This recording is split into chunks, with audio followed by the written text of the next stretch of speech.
L-E-A-double-T-Y. Keep it in mind when you're blue. It's easy to spell and just as easy to do. We've got the F-M-I-L-E. It's gonna help considerably. Just keep your chin up and give it a try.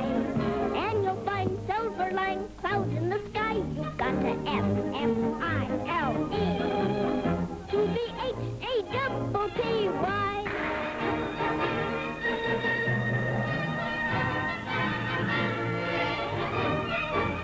And a very good afternoon to you.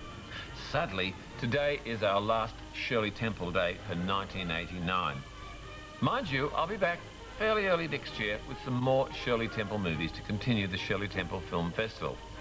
However, to bring our current season to a close, we have two today. Later on, I'll be playing for you Just Around the Corner, and I think you'll like it. And I think you'll like Little Miss Broadway.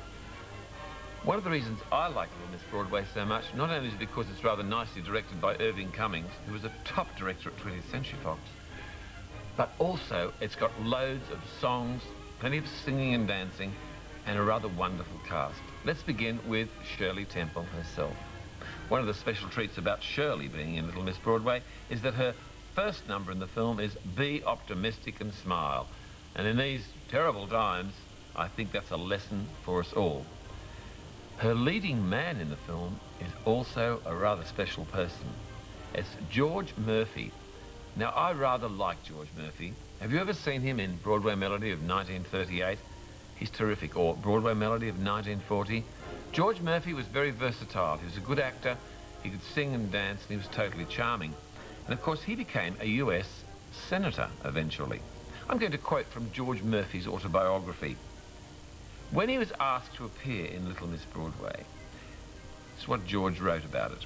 At first, I wasn't anxious to appear with Miss Temple. In fact, when a Metro executive called me to the office, that's MGM, where he was under contract, and asked me if I'd read the script, he said he hadn't read it, and I hadn't read it either. He said, well, then, will you please find out something about it for me, I said to him. Do I have to kick her or hit her or shove her down the stairs?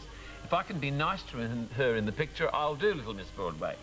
Otherwise, tell them to get themselves another boy. Well, as things turned out, he was very nice to Shirley, and one of the great treats of the film is seeing George Murphy and Shirley Temple dancing together. Absolutely delightful. Also in the cast of Little Miss Broadway is the magnificent Edna May Oliver and this very fine character actor, Edward Ellis. He's someone I think you'll like very much in the film. But that's not all. Here are some others that I think you'll also like very much.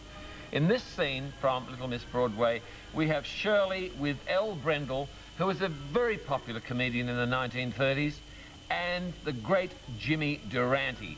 Now, Jimmy Durante has been very much in the news lately. He's been dead for many years, but there is a new musical biography of Jimmy Durante. It's just called Durante, which is being tried out on stage in America.